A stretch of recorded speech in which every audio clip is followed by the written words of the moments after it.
गुलाल से लेकर दिवाली की लाइट्स, आखिर ट्रेड जो हमारा है, ट्रेड डेफिसिट आप देखिए भारत का क्या है। ऐसे में सवाल ये उठ रहा है कि आप व्यापार उनसे करते हैं और फिर कहते हैं कि सरहद पर ये हो रहा है, वो हो रहा है, हम संभाल रहे हैं। गौरव जी। अंजना जी, अगर आप अनुमति दें तो ट्रेड का मुद्दा उठाया गया, मैं अंत में इस पे जरूर आपको उत्तर दे दूंगा, लेकिन पहले 2-3 बड़ी बातें करना आवश्यक है। अंजना जी, आप एक नागरिक हैं, पत्रकार हैं, मैं एक नागरिक हूं। पूरा देश अगर ये जानना चाहता है कि वो चीन के साथ जो एमओयू किया जब आप सरकार में थे तो कॉन्फ्लिक्ट ऑफ इंटरेस्ट था, उसको आप सार्वजनिक क्यों नहीं करते? और ये मैं तब कहता हूं, मैं संविधान का ज्ञाता भी हूं। मैं आपको बता दूं, कोई भी पार्टी बनती है तो सबसे पहले ये शपथ पत्र देना होता है कि जो हमारी नेशनल इंटेग्रिटी है, संप्रभुता है, वो उसका ध्यान में रखेगी और ऐसा कोई कृत्य नहीं करेगी जिससे कि संप्रभुता पे चोट पड़े। तो अगर उसको सार्वजनिक राहुल गांधी, सोनिया गांधी, खड़गे जी अब नहीं करते हैं तो ये माना जाएगा कि उसमें कुछ ऐसा लिखा है जिसमें इनको रिश्वत भी आती है, जिसमें राहुल गांधी और कांग्रेस नेता तमाम गोपनीय जानकारी चीन को देते हैं। और ये मैं खासकर, अगर आप डोकलाम के बाद चीनी राजदूत से जो मिले हैं उसको संज्ञान में लेते हुए सोचे तो सत्य भी लगेगा। दूसरी बात, आपने एक बहुत अच्छी बात कही। आपने कहा कांग्रेस पार्टी को चीन चला रहा है, साबित करिए। यही तरीका होना चाहिए, साबित करिए।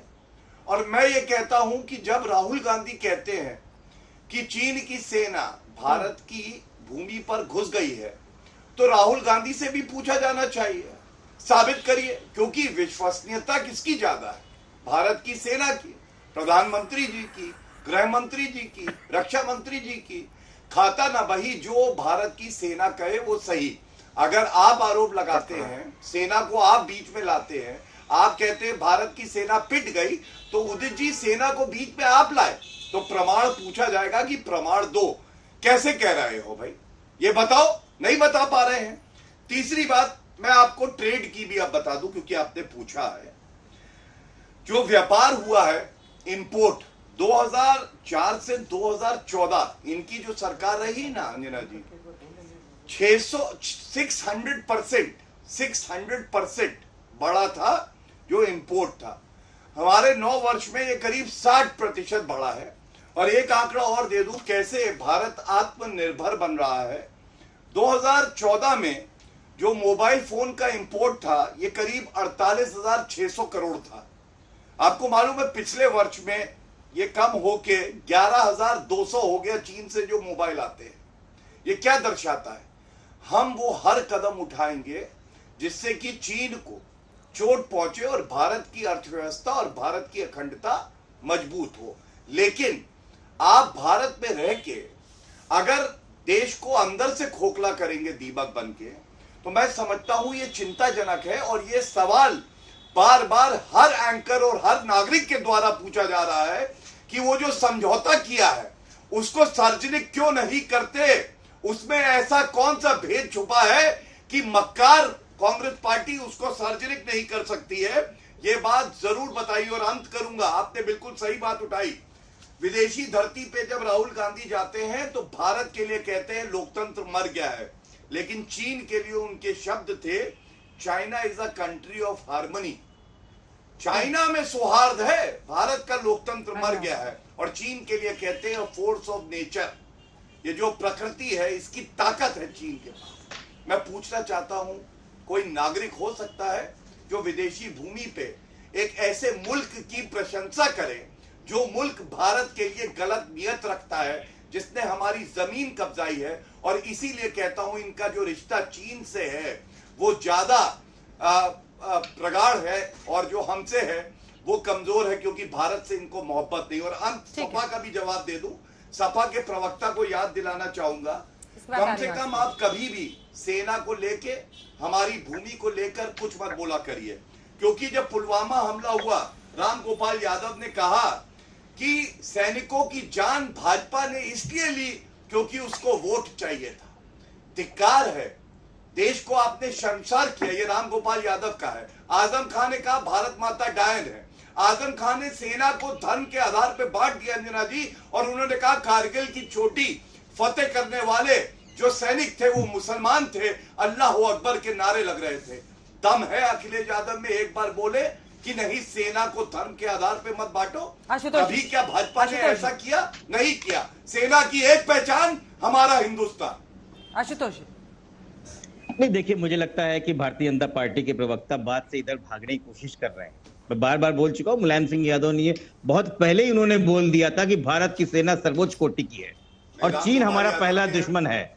और दूसरी बात, ये बातें बोलते हैं, सवाल ये बोले भारतीय जनता पार्टी और भारतीय जनता पार्टी के लोग, एक मिनट गौरव जी, इस तरीके से बात कीजिए। भारतीय जनता पार्टी के लोग और प्रवक्ता ये बताएं कि जब चाइना के प्रधानमंत्री यहाँ पे आए थे तो उनके साथ झूला कौन झूल रहा था, ये भी देश को जानना चाहिए। और अभी हाल ही में हमारे विदेश मंत्री एस जयशंकर ने जिस प्रकार का बयान चाइना को लेकर दिया, वो बड़ा निंदनीय और बड़ा चोट करने वाला है। उन्होंने कहा हम चाइना को आंख कैसे दिखाएं, it is a big economy. मतलब चाइना को आप इकोनॉमी से देखते हैं, चाइना को आप शत्रु नहीं मान सकते हैं। और व्यापार के बारे में आपने बताया, भारत चाइना के जो ग्लोबल टाइम्स है, जो उनका मुखपत्र है पीएलए का, उसे साफ साफ बोला है कि हमारा पिछले 5 सालों में हमारे साथ भारत का सबसे बड़ा आयात हुआ है और वो हमारा सबसे बड़ा ग्लोबल पार्टनर हो गया है निर्यात में, मतलब उनके निर्यात में, मतलब भारत के आयात में।